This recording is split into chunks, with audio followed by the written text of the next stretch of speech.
কে ইরানের রাষ্ট্রদূত সংবাদ সম্মেলনে বিশেষ করে তিনি যেটি বলছিলেন যে তারা কারো কাছে লজিস্টিক সাপোর্ট চান না, তাদের কাছে যথেষ্ট সাপোর্ট রয়েছে, যথেষ্ট মজুদ আছে, তারা কেবল মুসলিম দেশগুলো সহমর্মিতা চান। বিএনপি সরকার কি 5,000 কোটি টাকা ঋণ নিয়ে যারা দেদারসে ঘুরছে তাদের বিরুদ্ধে কি শক্ত অবস্থান নেবে?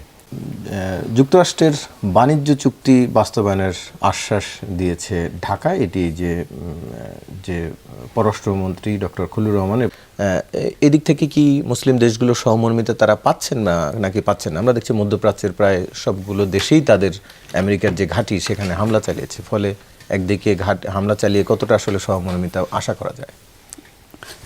চমৎকার প্রশ্ন, আপনাকে ধন্যবাদ এবং দর্শকদেরকেও স্বাগত জানাচ্ছি আলোচনায়। বিষয়টা হলো যে আপনি দেখেন মুসলমানদের মধ্যে তো ধর্মীয় গ্রুপ সেক্টর আছে একটা, এবং মধ্যপ্রাচ্যতে কিন্তু এই সেক্টর, বিশেষ করে মধ্য এশিয়ায় এটা কিন্তু খুব সিরিয়াস অনেকটা। আমাদের এখানে এখন এটা এত বেশি না, কিন্তু অন্যান্য অনেক জায়গায় বিশেষ করে মধ্যপ্রাচ্যে প্রধানত রিজনাল পাওয়ার, আঞ্চলিক শক্তি হওয়ার কেন্দ্রকে মানে এটাকে সেন্টার করেই কিন্তু মূলত লড়াইটা হয়।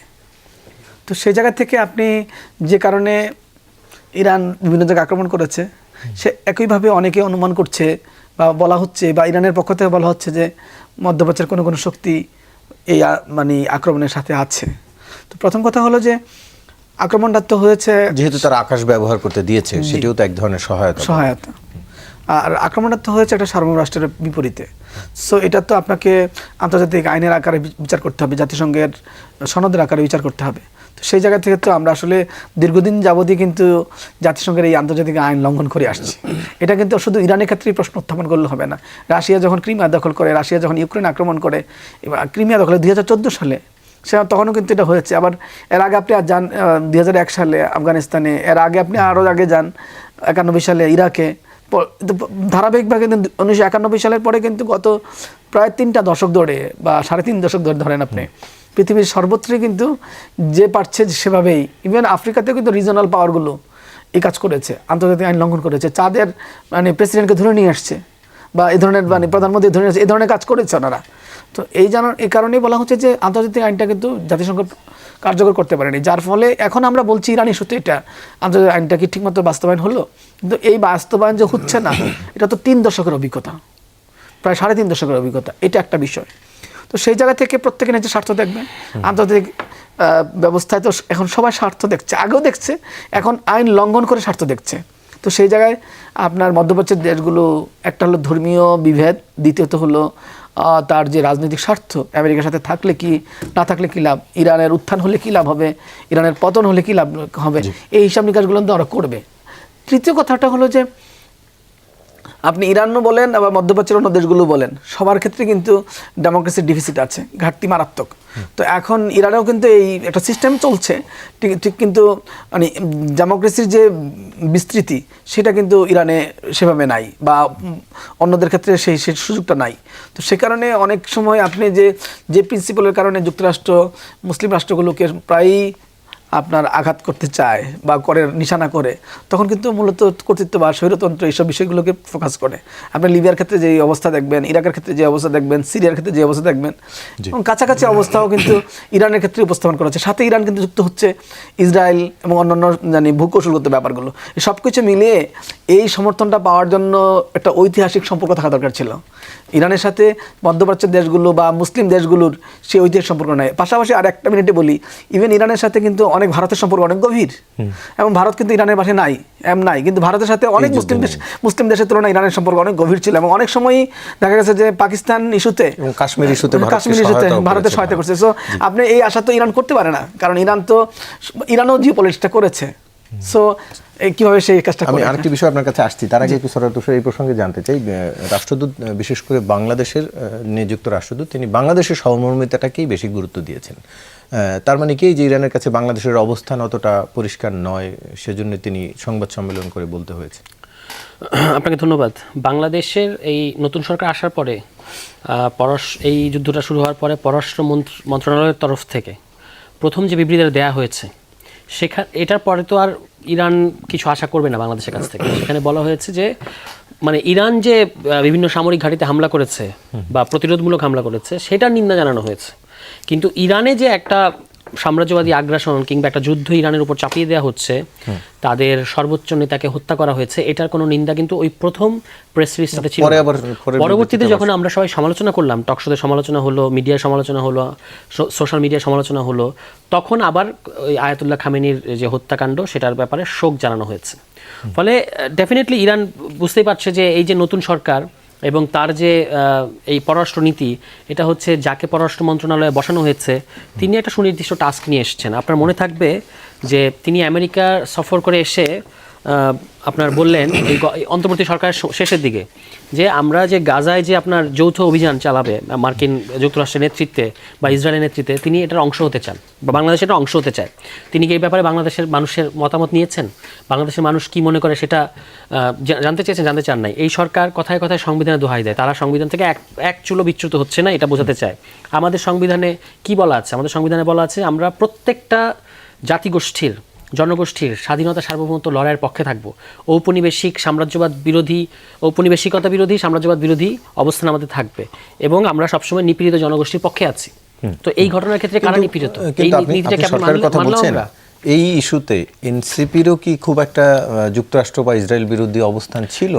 আমাদের খুবই পলিটিশিয়ানদের মধ্যে, মেইন স্ট্রিম পলিটিশিয়ানদের মধ্যে সবচেয়ে স্পষ্ট বক্তব্য দিয়েছেন আমাদের আহ্বায়ক।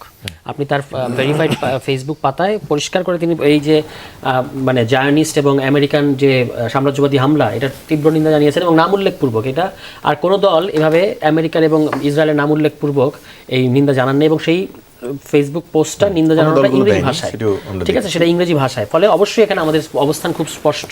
আমরা এখানে কোনো রাজনীতির কারণে কোনো ছলচাতুরি করতে চাই না যে আমরা বলবো যে কতিপয়। আমরা ফিলিস্তিন প্রসঙ্গে যতটা অবস্থান দেখেছি আপনাদের, বিশেষ করে বিরোধী পক্ষ যারা এখন আছেন মাঠেন, ততটা অবস্থান ইরানের এই হামলার পরে দেখা যায়নি। এর পেছনে কোনো অন্য কোনো কারণ আছে? না, আপনি দেখবেন জামায়াত ইসলামীর পক্ষ থেকেও কিন্তু মিছিল করা হয়েছে, একটা প্রতিবাদ বিক্ষোভ সমাবেশ করা হয়েছে, মিছিল করা হয়েছে এবং সেখানে তাদেরও প্রথম যে ডাক্তার শফিকুর রহমানের যে বিবৃতি, সেখানেও সেটা হয়তো অত স্পষ্ট ছিল না, সেটা তারা বলবে। কিন্তু আমরা আমাদের এই মধ্যপ্রাচ্যের যে যুদ্ধ পরিস্থিতি, এখানে আমাদের কোনো ব্লার কোনো এরিয়া নাই, কোনো ধূসর এরিয়া নেই। এখানে অবশ্যই আমরা যারা যুদ্ধবাজ তাদের বিরুদ্ধে। জি, আমাদের সাথে এরই মধ্যে যুক্ত হয়েছেন নীলুফার চৌধুরী মনি, বিরোধী দলীয় সাবেক সংসদ সদস্য। আপনাকে বিএনপি দলীয় সাবেক সংসদ সদস্য, আপনাকে আলোচনায় স্বাগত। আমরা আলোচনা করছিলাম মধ্যপ্রাচ্যের যেই যুদ্ধ প্রসঙ্গ, সেখানে বাংলাদেশ নানানভাবে এফেক্টেড এরই মধ্যে হয়েছে। বেশ কিছু ফ্লাইট বাতিল হয়েছে, আমাদের শ্রমিক যাদের যাওয়ার কথা তারা যেতে পারছেন না, আবার অনেকে সেখানে গিয়ে আটকে আছেন, আর্থিক সংকট সহ নানান বিষয়গুলোর মধ্যে রয়েছে। এই সময়ের মধ্যে আবার যেহেতু আমাদের জ্বালানি তেলেরও সংকট হতে পারে, মূল্যস্ফীতি হতে পারে, ডলারের নানান আশঙ্কা রয়েছে, এর মধ্যে বাংলাদেশ ব্যাংকের গভর্নর তিনি সুদ হার কমানোর একটি উদ্যোগ নিয়েছেন। অনেকেই বলছেন, বিশেষ করে অর্থনীতিবিদরা, যে এর ফলে মূল্যস্ফীতি আরও বাড়তে পারে। এটি কি এক ধরনের উনি ব্যবসায়ী গভর্নর বলেই কি সেরকমটি চিন্তা করলেন, নাকি আসলে দলীয়ভাবেই বিএনপি এটিকেই সমর্থন দিচ্ছে? ধন্যবাদ আপনাকে। যারা শুনছেন আমার শুভেচ্ছা অভিনন্দন, আমার সহালোচক বৃন্দকে শুভেচ্ছা। দেখেন, বৈশ্বিক সমস্যা যেটা হাত বিএনপি সরকারের নাই, বাংলাদেশেরও নাই। এটা সারা বিশ্বের যেভাবে সাফার করতে হবে, বিএনপির হয়তো বেশি হবে, এই কারণে যে বিএনপির বাংলাদেশের অনেক মানুষ ওখানে কাজ করে, যারা ওখানে আছে আমাদেরকে মেনে নিয়েই চলতে হবে। এটা একটা বিরাট বড় চ্যালেঞ্জ। এবং এই সাথে এটা বলবো যে সরকার চলে গেলেন সদ্য, তারা স্বাভাবিকভাবে 2-3 মাসের মিনিমাম জ্বালানি রেখে যেতে পারতেন। তারা কিন্তু জানতেন একটা যুদ্ধ যে এটা হবে, এটা অনেকেই কিন্তু যারা পড়ালেখা করেন বা বুদ্ধিজীবী, যারা এই পৃথিবীর সাথে বিভিন্নভাবে সংশ্লিষ্ট, তারা কিন্তু জানেন যে হতে পারে। তাহলে কেন তারা এমন যে না একদমই কোনো টাকা ছিল না, তা না, তাহলে কিনা রাখাটা একটা বুদ্ধিমানের কাজ ছিল, যেটা বর্তমান সরকার কিছুই করার নাই। সাফার করা ছাড়া, জনগণের ভোগান্তি বাড়া ছাড়া, চেষ্টা করে হয়তো অন্য কোনো জায়গা থেকে দিয়ে তেলটা আনতে পারে, কিন্তু সেটার অনেক খরচ পড়ে যাবে। এটা বুঝে নিয়ে বিশ্বে অলরেডি তেলের দাম অনেক বেড়ে গেছে ইতিমধ্যে। তো সেটা মেনেই আমাদেরকে চলতে হবে। এবং আমাদের রেমিটেন্স, যে মধ্যপ্রাচ্যের ভাই বোনেরা যারা সবচেয়ে বেশি রেমিটেন্স আমাদের দেয়, সেই রেমিটেন্স যোদ্ধারা এখন বিপদগ্রস্ত, বরং তাদের পাশে দাঁড়ানোর দরকার। এবং ইতিমধ্যেই বর্তমান সরকারের আপনার পররাষ্ট্রমন্ত্রী তারা বলেছেন যে তাদের পাশে আছেন এবং খোঁজখবর নিচ্ছেন সব কিছুতে। তো এটার সঙ্গে আমি বলবো যে আপনার বর্তমান গভর্নর যে কাজটা করেছেন যে সুদের হার কমিয়েছেন, সেটাই তো বলতে চাচ্ছেন। কমানোর উদ্যোগ নিয়েছে, আজকে একটি বৈঠক ছিল, সেটা স্থগিত হয়েছে অবশ্য। এটা লিকুইড হয় তাহলে কিন্তু সবার জন্য, দেশের জন্য মঙ্গল। যেমন এই সরকার এসে যেটা করেছে সবচেয়ে ভালো লেগেছে আমার এবং বাংলাদেশের মানুষের। কৃষিভিত্তিক একটা দেশ, কৃষকের যে এই যে ঋণ ছিল 10,000 টাকা পর্যন্ত, সেটা মওকুফ করে দিয়েছে। এটা যদি আপনি ধরেন যে অ্যামাউন্টটা বিরাট বড়, কিন্তু আবার যদি এটা ধরি যে কৃষক হচ্ছে দেশের প্রাণ, তাদেরকে এই 5,000 টাকার জন্য আমরা কিন্তু অনেক সরকারের সময় দেখেছি একটা কৃষককে ধরে এনে অ্যারেস্ট করে জেল খেটেছে, অথচ 5,000 কোটি টাকা নিয়ে কিন্তু দেদারসে সে ভিআইপি ট্রিটমেন্ট পাচ্ছে, ভিভিআইপি ট্রিটমেন্ট পাচ্ছে। তো সেই হিসেবে আমি যদি বলি যে সুদের হার যদি কমে, সাধারণ মানুষ যদি তাতে যারা ঋণ নিয়েছে, ঋণ গ্রহীতা, তারা যদি উদ্বুদ্ধ হয় যে হ্যাঁ আমি যতটুকু, অবশ্যই আমি যেটুকু এই 5-10 দিনের সরকারকে যেতটুকু দেখছি এবং যে কমিটমেন্ট দিয়েছে। এবং বাণিজ্যমন্ত্রী খন্দকার আব্দুল মুক্তাদিরের সাথে সাক্ষাৎ শেষে এমন একটি ইঙ্গিত পাওয়া গেছে আজকে, বিশেষ করে যে মার্কিন যিনি রয়েছেন প্রতিনিধি, তিনি সাক্ষাৎ করেছেন এবং কাল এনসিপি সহ অন্যান্য দলগুলোর সাথেও সাক্ষাতের কর্মসূচি তার রয়েছে। আমরা জানি এই নির্বাচন পরবর্তী এই সময়টা বেশ গুরুত্বপূর্ণ এবং মার্কিন যুক্তরাষ্ট্রের সাথে যে চুক্তিগুলো হয়েছিল আগের সরকার, সেগুলো কন্টিনিউ করবে এই সরকার, এমনটাই তারা প্রত্যাশা করছেন। এরকম একটি ইঙ্গিতও বোধহয় তারা পাচ্ছেন। আপনি কিভাবে দেখছেন তার এই সফর?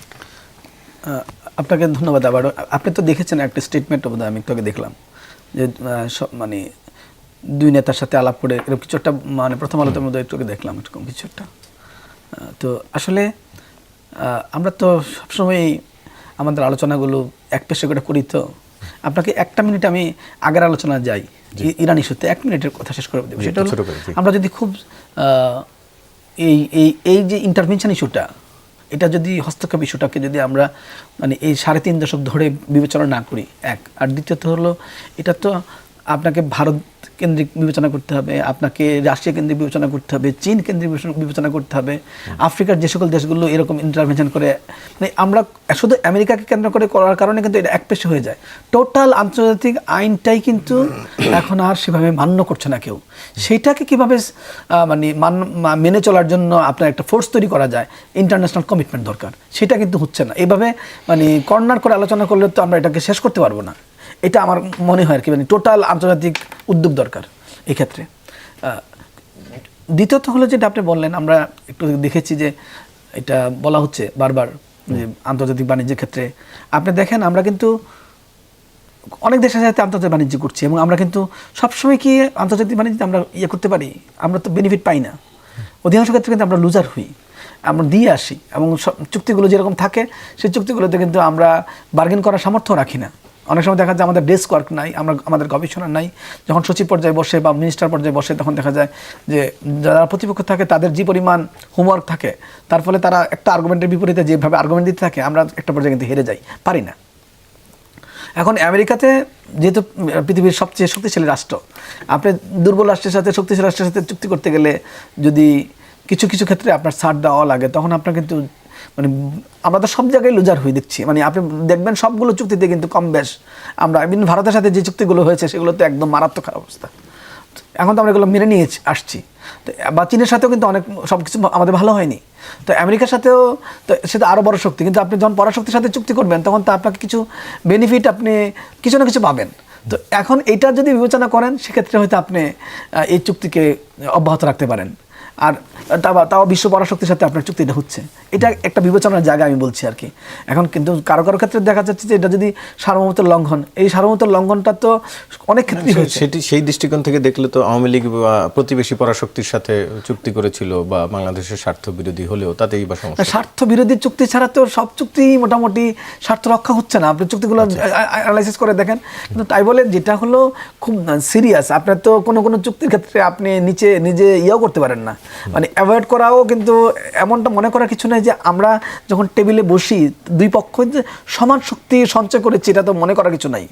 আমাদের কিন্তু দুই পক্ষের শক্তি কিন্তু সমান লেভেলের না, সেই জায়গাটা কিন্তু বার্গেনিং যে পাওয়ার, এটাকে বলে বার্গেনিং পাওয়ারটা কিন্তু আমাদের দুই পক্ষের সমান না। তো সেক্ষেত্রে তো আমাকে যে সার্ভাইভ করার জন্য তার উপরে নির্ভর করতে হয় অনেক ক্ষেত্রে। আপনি দেখেন আপনি রেমিটেন্সকে নির্ভর করছেন, আপনি তৈরি পোশাকে নির্ভর করছেন, আপনি রোহিঙ্গাদেরকে খাওয়ানো পড়ানোর ক্ষেত্রে নির্ভর করছেন, আন্তর্জাতিক পলিটিক্সে টিকে থাকার জন্য আপনি নির্ভর করছেন। তো এই 4টা গুরুত্বপূর্ণ ইস্যুতে আপনি নির্ভর করতেছেন। তো এখন এই অবস্থা যদি আপনি কিছু ছাড় না দেন, এগুলোতে আপনি বাধাপ্রাপ্ত হবেন না। ও তো ওর স্ট্র্যাটেজি চিন্তা করবে, ওর স্বার্থ চিন্তা করবে।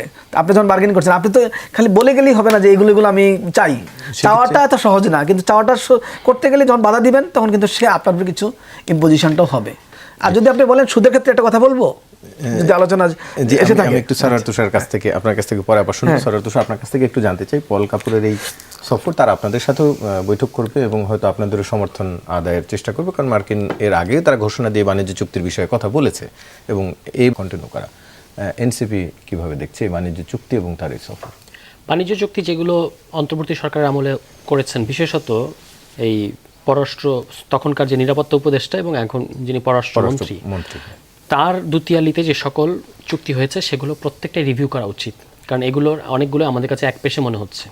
এখন তাদের একজন সরকারি প্রতিনিধি এসেছেন, অবশ্যই আমাদের তো একটা শিষ্টাচার বা কূটনৈতিক জায়গা থেকে তাদের সাথে কথা বলতে হবে এবং তাদের জায়গাটা বুঝতে হবে, কিন্তু আমাদের উচিত হবে না যে আমাদের স্বার্থ বাদ দিয়ে তাদেরকে অতিরিক্ত স্বার্থ দেয়া। কারণ মার্কিন যুক্তরাষ্ট্র আপনি দেখবেন যে এই নতুন সরকার আসার পরে প্রেসিডেন্ট ট্রাম্প যে শুভেচ্ছা বার্তাটা পাঠিয়েছেন, সেখানে একেবারে খোলাভাবে তিনি আসলে ওই বাণিজ্য করতে চান এই কথাটাই বলেছেন। বাণিজ্য এবং তার যে ইন্দো প্যাসিফিক যে স্ট্র্যাটেজিক, যে মানে গভীর অর্থে দেখতে গেলে এগুলো সম্পর্কিত সবই। আমরা মার্কিন যুক্তরাষ্ট্রকে চিনি, কিন্তু এখন মার্কিন যুক্তরাষ্ট্র এই বিশ্ব অর্থনীতিতে কিংবা রাজনীতিতে এমন একটা অবস্থানে আছে, আমরা তো তাকে একেবারে অগ্রাহ্য করতে পারছি না। আমরা তার যুদ্ধবাদী যে নীতি, সেটার অবশ্যই সমালোচনা এবং বিরোধিতা করছি।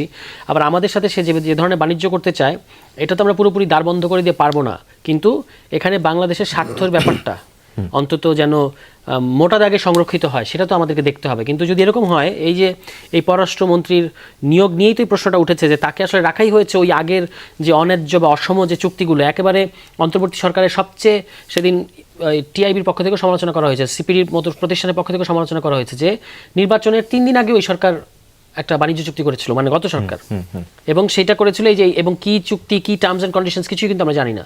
জুলাই সনদে কিন্তু পরিষ্কার বলা আছে যে আপনি এই ধরনের বিদেশি চুক্তির ক্ষেত্রে সংসদে আলাপ আলোচনা ও উন্মুক্ত আলাপ আলোচনা করতে হবে, জনগণকে এর ব্যাপারে সচেতন করতে হবে। এখন সেটা গত সরকার, যেহেতু সংসদীয় সরকার ছিল না, সে তো পারে নাই, বা তার হয়তো এটা করতে হয়েছে, বাধ্যতামূলক বা কোনো একটা বাধ্যতার ব্যাপার ছিল, কন্টিনিউ করবেন।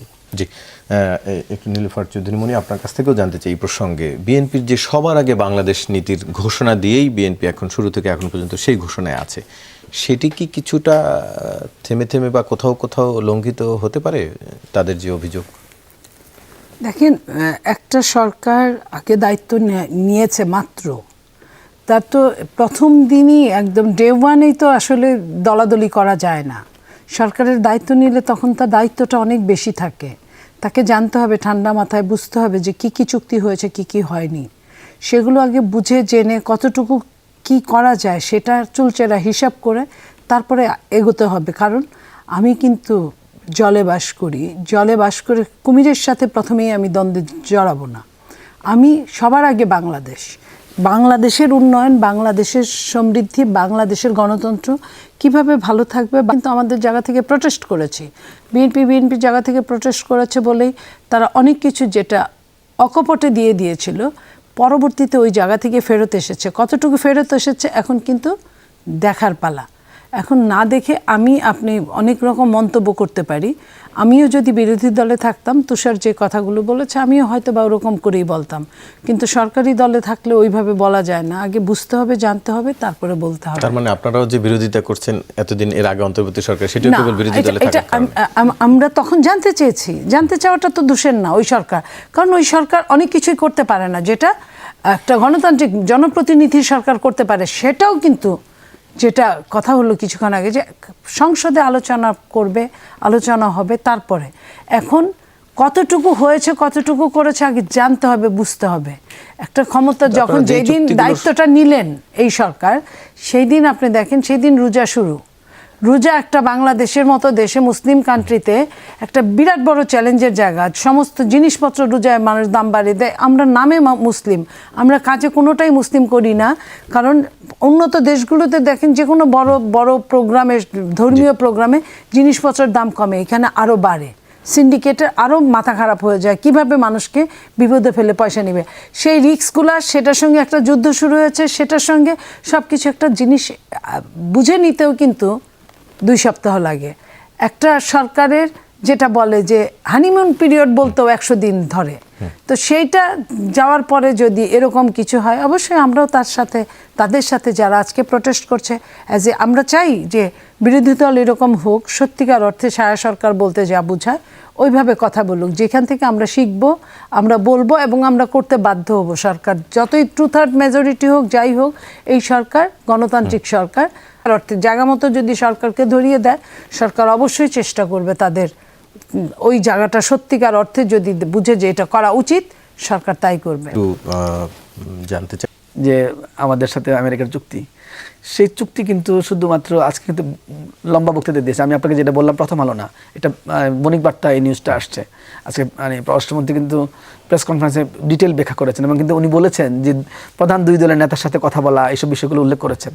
পাশাপাশি বলেছেন যে ভিয়েতনাম, কম্বোডিয়া, মালয়েশিয়া এবং ইন্দোনেশিয়ার সাথে যে চুক্তি হয়েছে ইউনিফর্ম ল্যাঙ্গুয়েজ, এসব কথাগুলো বলেছেন যে সব পড়ে দেখেন ঘটনা কি, এবং এক্সিট ক্লজ, এন্ট্রি ক্লজ, এবং কীভাবে এক্সিট হবে, কীভাবে এন্ট্রি হবে, এসব বিষয়ে অনেক বিষয় আলোচনা আসছে, অনেক বিষয়। তো আলাপটা এখন যেটা হলো যে এই জিনিসগুলো যখন আমরা পড়ি, যদি এটা ইউনিফর্ম ল্যাঙ্গুয়েজ হয় এবং পৃথিবীর অনেক দেশের সাথে একরকম চুক্তি হয়, সেক্ষেত্রে কিন্তু আপনি দেখেন গ্যাটের কিন্তু একই হয়েছে। আমরা ওই যে জেনারেল এগ্রিমেন্ট অন, পরে কিন্তু একটা মাল্টিল্যাটারাল এগ্রিমেন্টের মাধ্যমে WTO আসছে। তো এখন এটা WTO কিন্তু ঠিকভাবে কাজ করছে না, মানে বিশ্ব বাণিজ্য সংস্থা। তারই প্রেক্ষিতে আমি দেখতে পাচ্ছি যে আমেরিকা কিন্তু অন্য একটা স্টাইলে পৃথিবীর বিভিন্ন দেশের সাথে কিন্তু চুক্তি দিতে যাচ্ছে। সেটারই একটা অংশ মনে হচ্ছে এই আমাদের এইবারের যে এগ্রিমেন্টটা, আমার যেটা অনুমান, পরবর্তীতে আমরা 20 বছর পর জানতে পারবো আর কি। দ্বিতীয়ত হলো যে আপনি যে প্রশ্নটা করলেন যে দুদকের ব্যাপারটাতে, এখন আমি এটা বেশ কয়েকদিন ধরে বলছি যে পলিটিক্যাল রিঅ্যালাইনমেন্ট, এই আলোচনা আমাদের সমাজে নাই। অনেকগুলো বিষয়ে নতুন নতুন ধারণা এনেছি গত কয়েক বছর। তো একটা কথা, পলিটিক্যাল রিঅ্যালাইনমেন্ট এটা আমরা বলি না কখনোই। যে সরকার ক্ষমতায় আসে পৃথিবীর সকল গণতান্ত্রিক রাষ্ট্রেই, আমরা এটাকে বলি কি, কেন নিরপেক্ষ লোক নিয়োগ দেয় না, কেন কিনা দুদকে এটাকে লাগে কিনা। এখন দুদকে কিন্তু এই প্রক্রিয়াটাই বা আসলে কি হবে, মানে বিএনপিরও কিন্তু একটা না, এটা কাউকে যদি সে নিজে নিজে বলেও পদত্যাগ করে, এত কোনো আসে যায় না। আমি বলছি যে এটা কেন এত স্বাধীনতার প্রশ্ন, স্বাধীনতার প্রশ্ন তো আপনি কাজে বসে না স্বাধীনতা করবেন। আপনি তো স্বাধীনতা মানে আপনাকে পদে রেখে দিলেই, ধরেন বিএনপির স্বার্থের সাথে যায় না। বিএনপির ম্যানিফেস্টোতে তো বলা আছে সে দুর্নীতির বিরুদ্ধে কীভাবে লড়াইটা করবে। এখন দুর্নীতির বিরুদ্ধে এই লড়াইটা আওয়ামী লীগের বিরুদ্ধে যেভাবে করবে, অন্য কারোর বিরুদ্ধে যেভাবে করবে, এই স্টাইলটা তো সাপোর্ট আপনি যিনি গত রেজিমের নিয়োগপ্রাপ্ত নাও করতে পারেন। আপনি বিএনপিকে আপনি সাপোর্ট করবেন কেন? এটাকে বলে পলিটিক্যাল রিঅ্যালাইনমেন্ট। বিএনপি তো আপনাকে ট্রাস্ট নাও করতে পারে। তো এই কারণে আপনি অফিসিয়ালি তার পারফরমেন্স দেখবেন, তার অ্যাক্টিভিটিস দেখবেন। এটা অর্থই নয় যে বিএনপির কেউ যদি দুদকে বসে তাহলে কোনো প্রবলেম হয়, বা কাউকে বাদ দিলে কোনো প্রবলেম হয়। প্রবলেমটা হবে যদি কাজে বসে কাজটা ঠিক মতো না করে। কিন্তু দলের সমর্থিত লোক বসলে কি হয় সেটি তো আমরা পিছনে আপনার কাছ থেকে জানতে চাই। আজকে এনসিপির আহ্বায়ক নাহিদ ইসলাম এই প্রসঙ্গটি তুলে সমালোচনা করেছেন এবং তিনি আশঙ্কার কথাও বলছিলেন। আমরা দেখেছি অন্তর্বর্তীকালীন সরকারও তো দুর্নীতি দমন কমিশনে এসে পরিবর্তন এনেছে, সেটিও কি খুব একটা প্রক্রিয়া মেনে হয়েছে? অন্তর্বর্তী সরকারের তো এটা সাংবিধানিক সরকার ছিল না, ফলে তার ওইভাবে প্রক্রিয়া মানার সুযোগও ছিল না। সরকার আপনাদের প্রভাব ছিল বলেই অনেকে ধরে নেয়। কিছুটা স্নেহ পেয়েছি, আমাদের মনোভাবাপন্ন 2জন উপদেষ্টা ছিলেন। কিন্তু আপনি যদি ইভেন মির্জা ফখরুল ইসলাম আলমগীরের ক্লাসমেট, বন্ধু, রুমমেট কয়জন ওই সরকারে ছিল, এটা যদি আপনি দেখেন তাহলেই তো সব কিছু হয়ে যায়। শিক্ষা উপদেষ্টা বলেছিলেন না যে আমি যখন ভিসি নিয়োগ দিচ্ছিলাম তখন আমি মির্জা ফখরুল ইসলামের সাথে সলা পরামর্শ করেছি। ভাগ্য ভালো এটা এনসিপি মানে আসিফ মাহমুদ কিংবা মাহফুজের নাম উনি নেন নাই, নিলে তো 1 বছর এটা নিয়ে আমাদেরকে করতে হতো। যাই হোক, মানে ওই সরকারের সাথে এই সরকার তুলনা হবে না। কেন হবে না? কারণ এই সরকার প্রতিটা কথায় কথায় পদে পদে সংবিধানের দোহাই দেয় যে আমরা সবকিছু সংবিধান মোতাবেক করছি। তো স্যার যেটা বললেন যে রিঅ্যালাইনমেন্ট এবং আপনি পদে বসানো, বিএনপির লোক বসাচ্ছে কিনা সেটা গুরুত্বপূর্ণ না, তিনি ওই পদে বসে পারফর্ম করছেন কিনা যেটা করার কথা সেটা হচ্ছে গুরুত্বপূর্ণ। তো এটা আপনি আগের লোক দিয়ে দেখেন না, অসুবিধা কি? যিনি ছিলেন এই মোমেন সাহেব, যিনি চেয়ারম্যান ছিলেন, তিনি যদি আপনার যে ম্যানিফেস্টো, এই সরকারের যে ম্যানিফেস্টো এবং যে অগ্রাধিকার সে মোতাবেক যদি কাজ না করে, তখন আপনি তাকে প্রক্রিয়া মেনে বাদ দেবেন, কেউ আপত্তি করবে না। কিন্তু আপনি তাকে চাপ প্রয়োগ করেছেন। কয়েকটা প্রতিষ্ঠানে, সোনালী ব্যাংকের চেয়ারম্যানকে আপনার যে একজন বিশিষ্ট অর্থনীতিবিদ এবং ভদ্র মানুষ, এই আমাদের যে মুসলিম চৌধুরী সাহেব, কিংবা যে মোমেন সাহেব, তাদেরকে যে প্রক্রিয়ায়, যে অপমানমূলক প্রক্রিয়ায় বের করে দেওয়া হচ্ছে, বাংলাদেশ ব্যাংক, সোনালী ব্যাংকের ঘটনা দেখলাম, দুদক, এগুলো দেখছি, এই প্রতিষ্ঠানগুলোকে আপনি বলতে পারবেন না যে সরকার এসে এই প্রতিষ্ঠানগুলোকে তার নিয়ন্ত্রণে আনতে চাইবে। এই যেই প্রতিষ্ঠান, এটা কিন্তু অর্থ মন্ত্রণালয় না, অর্থ মন্ত্রণালয় বাংলাদেশ। আজকে এটা নিয়ে পত্রপত্রিকা লেখালেখি হচ্ছে যে বাংলাদেশ ব্যাংকের গভর্নরকে যে আপনি সরালেন, কোন প্রক্রিয়া, কোন আইন মেনে সরিয়েছেন? এবং তিনি কিন্তু পদত্যাগ করেন নাই, তাকে অফিসিয়ালি আপনি টার্মিনেট করার কোনো লেটারও কিন্তু আপনি দেখেন না, আপনি শুধু নতুন একটা নিয়োগ দেখেছেন। বাংলাদেশ ব্যাংক অর্ডার 1972 অনুযায়ী কিভাবে, কোন ক্ষেত্রে যদি সরকার এমনকি তার কোনো সুনির্দিষ্ট কারণ দেখিয়ে তাকে সরাতে চায়, সরাতে পারবে, কিন্তু সেটা আপনার দেখাতে হবে যে তার অযোগ্যতা আছে, তিনি মানসিকভাবে স্থিতিশীল না, কিংবা তার বিরুদ্ধে দুর্নীতির হয়েছে, তার কোনো নৈতিক স্খলন হয়েছে, অনেকগুলো গ্রাউন্ড দেখিয়ে তাকে আত্মপক্ষ সমর্থন করতে দিয়ে তারপর আপনার এই ব্যবস্থা নিতে হবে। এই কোনো প্রক্রিয়া কি মানা হয়েছে এর ক্ষেত্রে? মানা হয়নি। এবং এটার ইম্প্যাক্টটা কি দেখেন, বিএনপির শুভাকাঙ্ক্ষী যে সকল অ্যাক্টিভিস্ট আছে তারা কি বলা শুরু করেছে। যেমন জিয়া হাসান গতকালকে লিখেছেন যে অবিশ্বাস্য দ্রুতগতিতে বিএনপি বাংলাদেশের ইনস্টিটিউশনগুলোকে ধ্বংস করা শুরু করেছে। আওয়ামী লীগ 5 বছর সময় নিয়েছিল, বিএনপি এখন 1 মাস হয় নাই। তো এগুলো তো অশনি সংকেত আমাদের জন্য। বিশেষত আজকেও বাংলাদেশ ব্যাংকের মুদ্রানীতি কমিটির একজন অত্যন্ত গুরুত্বপূর্ণ সদস্য, অর্থনীতিবিদ, তিনি কিন্তু পদত্যাগ করেছেন। নীলুফার চৌধুরী মনি, একটু আপনার কাছ থেকে জানতে চাই, দুদক এবং কমিশনারদের পদত্যাগ নিয়ে এনসিপি রায়ক নাহিদ ইসলাম প্রশ্ন তুলেছেন, এই আমলেও দুদক বিরোধী দল কমিশন হয়ে উঠবে কিনা সেটি নিয়ে তার আশঙ্কা। দেখেন, আমি একটা কথা বলি, আপনি দুদক প্রশাসনে আসছেন, তার আগে বলি, আমাদের এই সরকার যখন সরকারে ছিলেন না, তখন কিন্তু আমাদের চেয়ারম্যান সাহেব বলেছিলেন যে আমরা সবাইকে নিয়ে একটা জাতীয় টাইপের সরকার করব।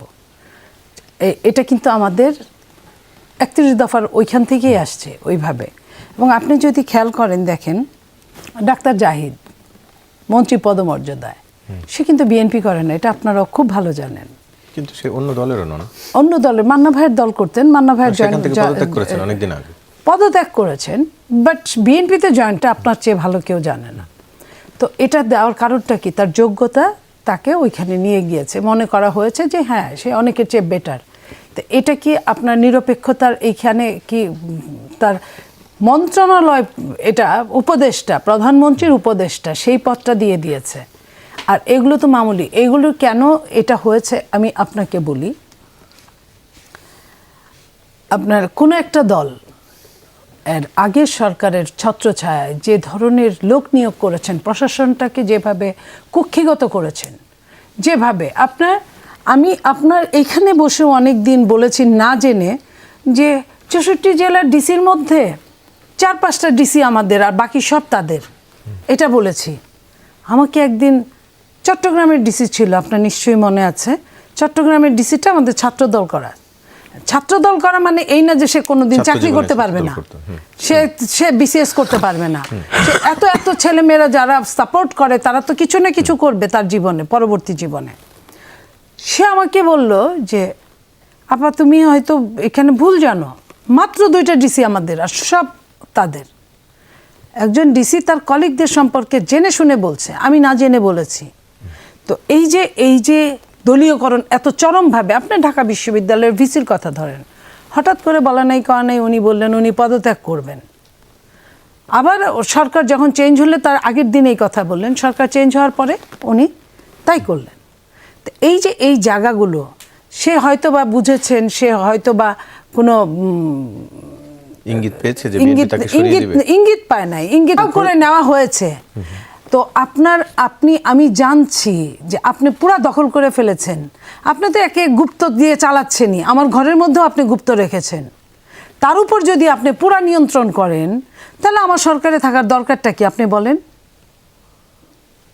আপনার দুদকের যিনি চিফ, ওনাকে নিয়ে যে কথা, এখন দুদকের আপনার সে বলল আমি কিন্তু অরিজিনাল সাদা দল, মনে আছে কথাটা বলছিলেন। আমি একটু অবাক, এতগুলো বিশ্ববিদ্যালয়ে সিট পাওয়া মানে তো কারা সরকার গঠন করছে। আমরা তখন বলার চেষ্টা করেছি বিশ্ববিদ্যালয় মানেই বাংলাদেশ না, ছাত্রদল আর এই বর্তমান এটা এক জিনিস না, এটা মানেই ওইটা না। তখন বলেছি আপনারা, তখন মানে কয়দিন আগে, 1 মাস আগে, আপনারা বিশ্বাস করেন নাই।